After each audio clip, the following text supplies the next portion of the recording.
Hey, today I'm making chefy hash browns. What makes them chefy? Well, they're a little bit more uniform, the flavours are a little bit more nuanced, and, well, they're just a little bit fancier.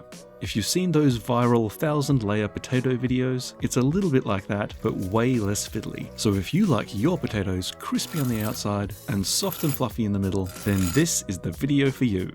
Let's get snacking. To start with, you're going to need 3 medium to large potatoes. But today, I'm using a magic potato. And the good thing about magic potatoes is that they have a tendency to self-replicate. So if I just shift these cups around, there we go, there's 2.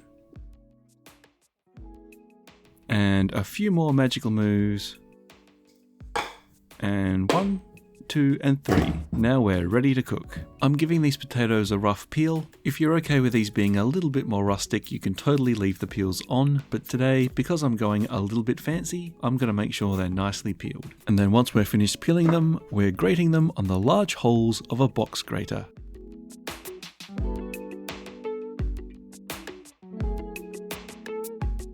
And then I'm scraping all of those potatoes, juices and all, into a bowl. And then I'm seasoning that with a good teaspoon of table salt.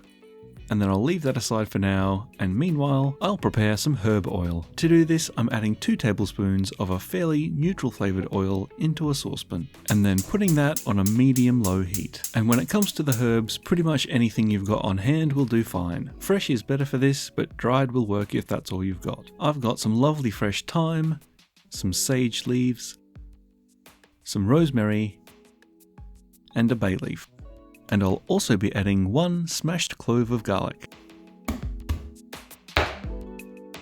So once the oil is warm, they're going in, and then I'm turning the heat down to low. We want them to sizzle and sputter a little bit, but we're not wanting to brown them or make them crispy. We're just looking to extract all of their beautiful fresh flavours. After about a minute, you'll notice that everything is really aromatic, and that's a pretty good sign to say that it's done. And then I'm straining all of that beautifully fragrant oil into the grated potatoes. Then, with some nice clean hands, I'm giving this a really good mix. With ordinary hash browns, you would want to squeeze out a lot of this moisture to make sure that they brown up nicely, but in this recipe, that's not a problem at all. So as you can see, the already moist grated potatoes have had even more moisture drawn out of them from the salt, and then with the addition of the oil, they're really quite wet. But don't panic, this is absolutely fine, it's actually what we want for this recipe. Next up, I'm lightly greasing a rectangular oven dish, and then lining that with some baking paper.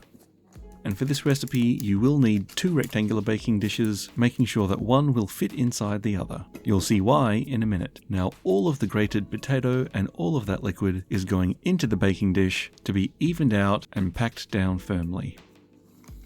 And then on top of that, I'm placing another slightly smaller baking dish and giving that a little bit of a push just to make sure that it's holding everything down nice and firmly. And then all of that is going into an oven at 160 degrees Celsius for about 2 hours. Once it's out of the oven, I'm placing some weights in the top baking dish so it continues to compact the potatoes as it cools. I'm using some dumbbell weights, but a couple of cans of food would do just as well. Then the dishes with the weights are going in the fridge until it's completely cooled. I'm leaving mine overnight. And the following day, this is what you're left with. A nice firm block of potato hash. To keep things chefy and neat, I'm just giving the edges a little bit of a trim to make sure they're nice and uniform. And then I'm cutting this into nice uniform rectangles.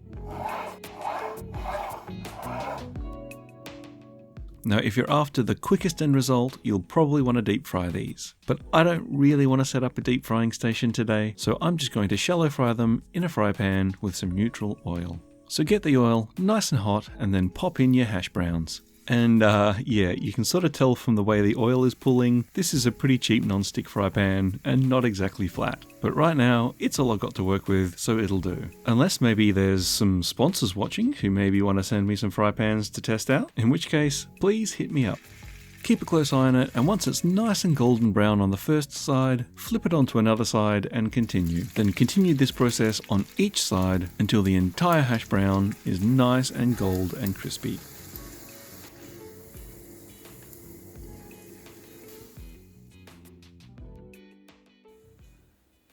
Let's do the fork test to see if it's crispy.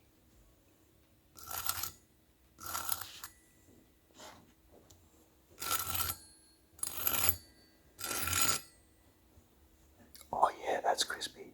Now, I'm definitely not a professional chef, but I am going to try and plate this up as chefy as possible. So to try and be a little bit fancy, I've got some edible flowers from my garden. This little viola flower will add some lovely colour, and I've also got some flowering rosemary. And these delicate little flowers look pretty, but also have a wonderful floral rosemary aroma. And they're also quite delicate, so to make sure that I don't mangle them with my big hairy man hands, I'm gently picking them off with a pair of tweezers. And before I start plating up the hash brown, I'm preparing the plate, or in this case chopping board, with a nice chefy smear. Having a sauce or a puree informally swiped across the surface is a really common and popular way of dressing up a plate. So to that end, I've got some fairly humble condiments, but ones that'll go really well with a nice hash brown. Some ketchup, some American mustard, and some mayonnaise. So I'm lining those up next to each other and then using a butter knife to give a nice chefy smear across the board.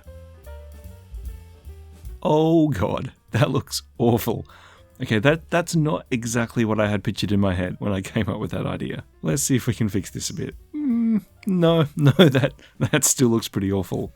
I don't think that's making the thumbnail. I think I'm just going to have to take photos from a different angle so that no one can see that atrocity. Maybe I can fix it with the edible flowers. No, that still looks pretty bad. Oh well, onto the hash brown, to which I'm adding a nice even line of really coarse sea salt down the center. And then either side of that, I'm placing the delicate rosemary flowers. And there is our beautiful, crispy, herb-infused, chefy hash brown with sea salt and rosemary flowers. And to eat this in true fine dining style, you're going to want a knife and a fork and... I'm just kidding. It might be fancy, but it's still just a hash brown. Let's not get too pretentious.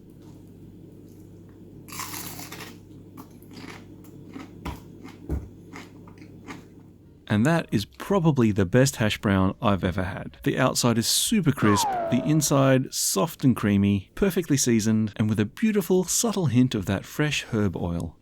This is an amazing hash brown. You could change the flavors up any way you like by adding a little bit of onion, bacon, maybe some cheese, different herbs, or different spices. The options are endless, but this is a great base to start from. To check out some other crispy delights, check out this video, and until next time, happy snacking.